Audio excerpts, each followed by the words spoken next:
你哋呢啲將義氣掛喺口邊嘅所謂江湖人、江湖大佬，你哋嘅心理我早就摸清楚。講穿咗，只不過人多黑人少啫。道不同不相為謀。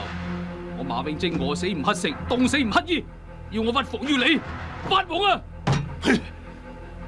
好似你咁不識抬舉嘅人，我幾十年都係第一次見到嘅。好，你想衝英雄、衝好漢嘅，咁你就去閻羅王嗰度衝到爆啦！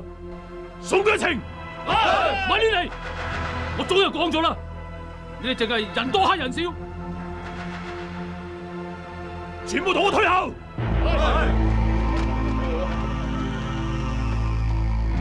一快！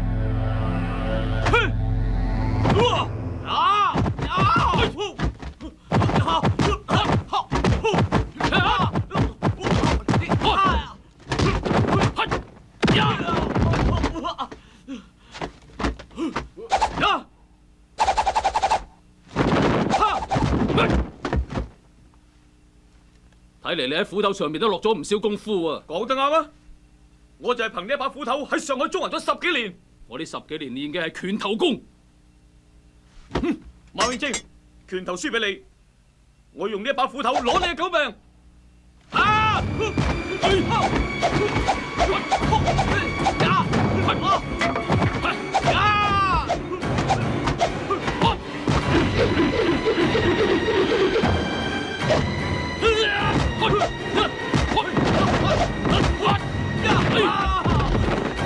我殺中去！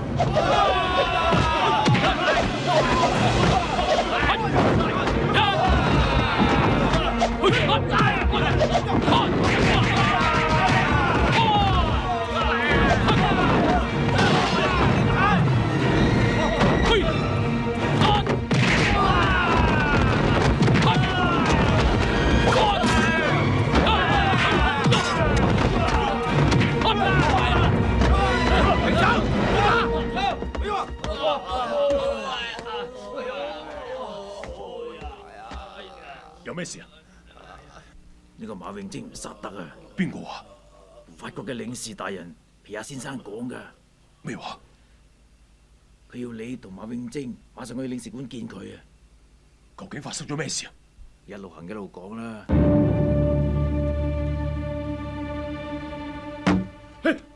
乜嘢事啊？我瞓醒覺就搞到滿城風雨，我而家變成咗上海灘今日新聞嘅頭條啦。咁啊，所有新聞紙嘅頭條都話閣下係幕後黑手，我睇一定係有人惡意散佈謠言。仲有嗰個薛長春啊，走去襲北放火，又派佢班兄弟喺大街當眾圍毆馬永貞，實在太過張揚啦。皮亞先生，收聲！哼，薛長春可惡，散佈謠言嘅人更可恨。到底係邊個？係唔係姓？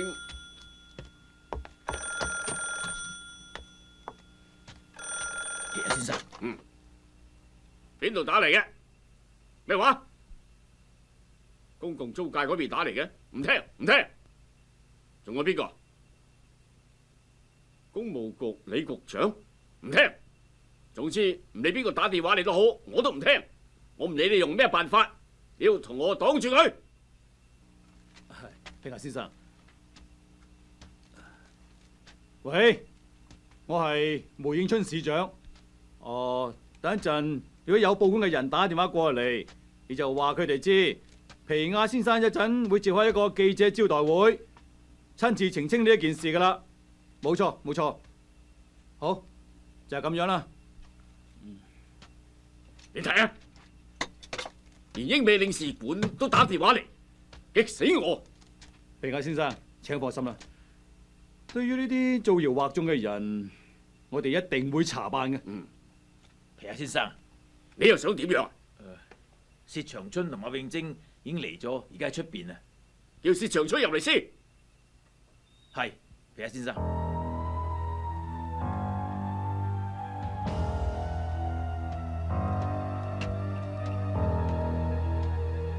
馬永貞，喺度等一陣先。你啊，你知唔知而家全上海都講緊我同皮亞先生收咗你嘅黑錢，默許五湖幫喺閘北擴充地盤，仲有縱火老人啊！焦仲巡頭先同我講咗啦，你知道就好啦。我啱啱上任，個位都仲未坐熱，你俾單咁嘅嘢我攤？呢單嘢如果俾啲記者知道，會成為國際新聞。你叫皮亞先生點向佢哋嘅總統交代呢？金皮亞先生有咩好主意啊？首先你要辟謠，另外仲有更加高明嘅一招，就係請皮亞先生以法國領事嘅名義攞出5萬大洋作為賑災之用。咁樣我諗就唔會有人再講啲乜嘢啦。諗得真係周到啊！4萬大洋你俾咩話？為咗閘北呢個地盤，我已經俾咗5萬，而家又要我出4萬，咁我前後咪總共要俾9萬？你仲講？我收嘅嗰1萬都俾埋出嚟啦！冇錯，梅市長將佢收咗嘅錢攞出嚟，咁你收咗嗰啲都應該入咗我袋嘅錢，我唔會攞出嚟嘅。仲有閘北呢個地盤，你唔好再掂。咁我豈不是賠了夫人有志兵？呢件事係你自己搞禍嘅，怪得人咩？你有權不滿，皮亞先生亦都有權將閘北呢個地盤俾白喇呢去管。不過你就好難喺上海立足啦，你話係咪啊？好，呢啖氣我吞咗佢，但係我俾咗錢，我好應該攞翻啲嘢嘅。你想要乜嘢？我要馬永貞條命。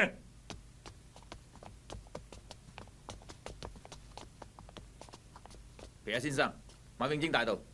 馬永貞，呢個就係梅市長。皮亞先生，梅市長，我哋嘅賽馬冠軍，坐啦。多謝。唔使客氣。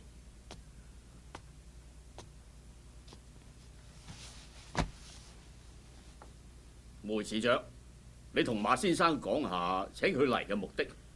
皮亞先生對於閘北失火呢一件事非常關注，尤其係對於痛失家園嘅災民表示深切嘅同情，所以佢以法國領事嘅名義捐出5萬大洋作為賑災之用。呢件事稍後會向社會各界公佈嘅。而你作為閘北嘅一份子，皮亞先生想等你親口向災民傳達一下。領事先生肯攞錢出嚟賑災，當然係一件好事啦。不過閘北嘅火災係有人縱火嘅，而且縱火嘅人亦都喺現場。我想請問領事先生點樣處理呢件事？馬永貞，你放肆啊！你點可以咁同領事講嘢㗎？冇大冇細。焦總巡，唔好勞氣。馬先生，你講啦，縱火之人係咪薛長春？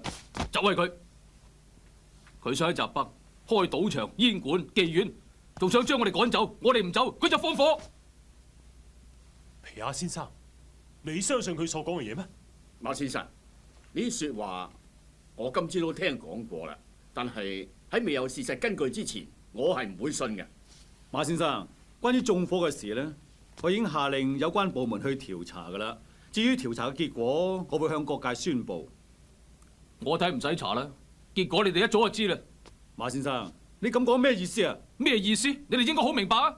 馬先生，喺未有結果之前，你唔可以亂咁講嘢㗎。只要你同薛先生之間嘅衝突實在有違租界嘅治安，你最好能夠和平解決。佢原本就係我五湖幫嘅人，呢件事其實係五湖幫嘅家事，只係佢唔服啫。我當然唔服啦，我從來就冇加入過五湖幫，你唔好亂噏啊！你攞嗰個賽馬冠軍，全上海人都知道你係代表五湖幫出賽，你唔係五湖幫嘅人，可以講得通咩？薛先生講嘅都好有道理。你哋中國人嘅幫會係咪有咁嘅規矩嘅？係啊，係有咁嘅規矩嘅，唔係幫中嘅人係唔可以代表幫會參賽嘅。你哋夾硬將我講成五湖幫嘅人，我同你哋拗都冇用。始終你同我之間嘅事總要解決，不如快快脆脆講下你想點仲好。好，你唔服嘅，咁我哋就以幫規嚟解決。咩幫規？奪龍鞭。咩時候？5日之後。一言為定。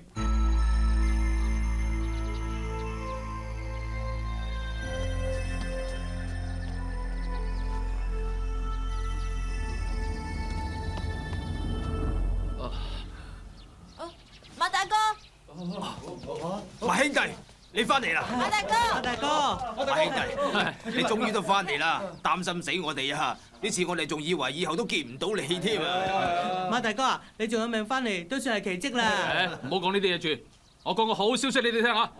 法國領事啊，攞5萬大洋嚟俾我哋賑災啊！馬兄弟，有古怪啊！呢個衰人唔係收咗薛長春嘅錢，出賣咗我閘北嘅咩？佢點會變得咁好心㗎？佢係逼不得已嘅。哦，我明白啦，原來佢係想用錢揞住我哋把口。我哋而家咩都唔使理佢，有咗呢筆錢之後，我哋就可以重建家園。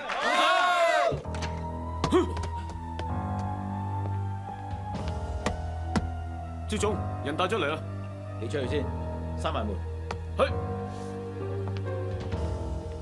去。趙總有咩吩咐？仲唔敢咩？趙總，你同我講笑話？邊個同你講笑啊？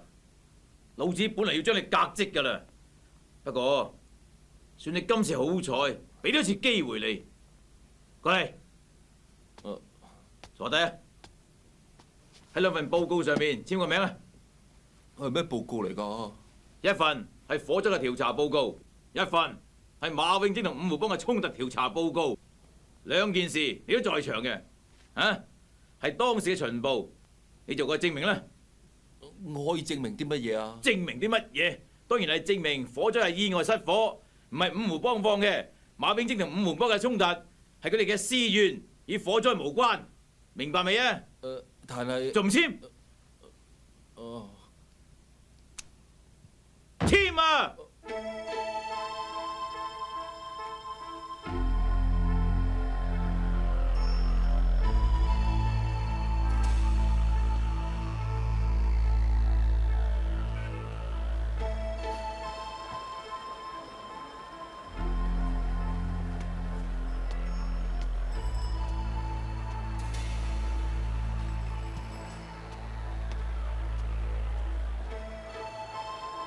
世光，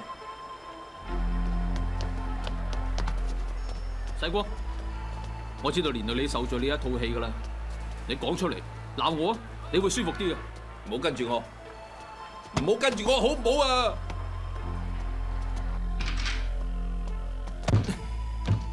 你唔好再跟住我啊！得，講原因出嚟啊！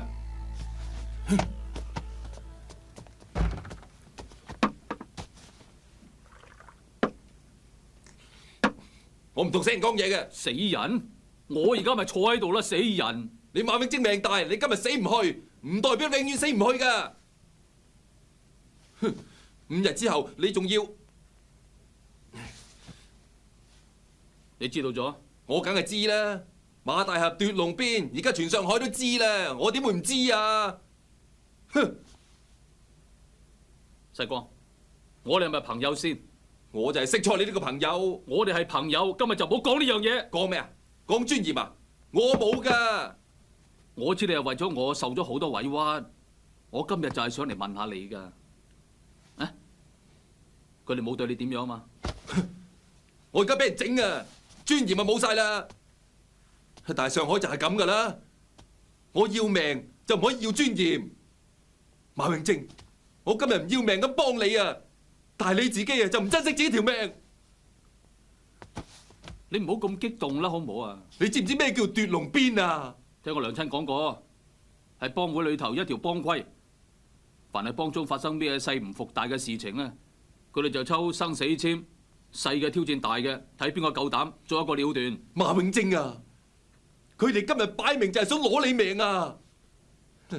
你馬永貞好命，你識到我蔣世光，我幫埋條命嚟保你。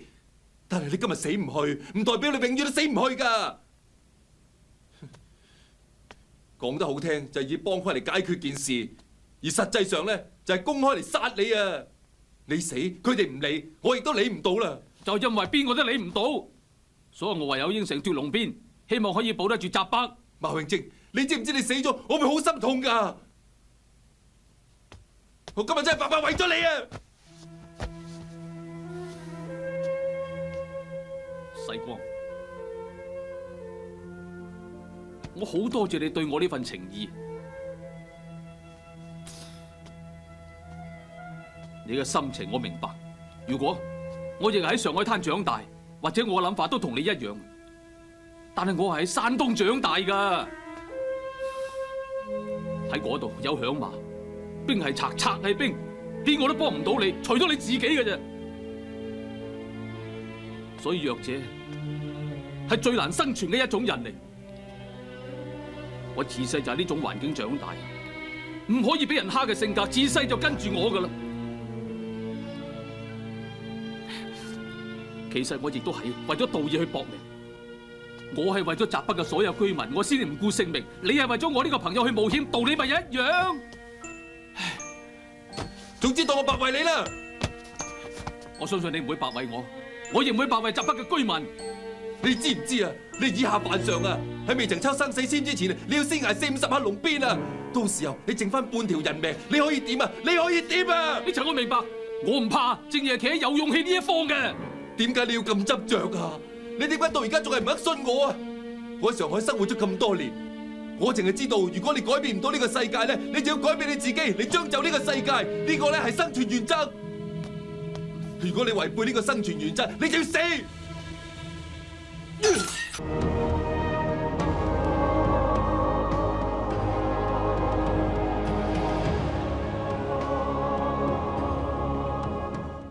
世光，你唔使再勸我啦。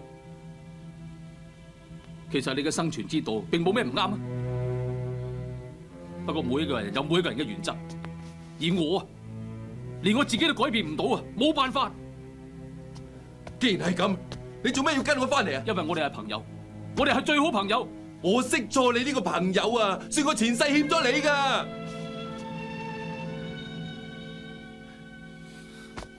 世光，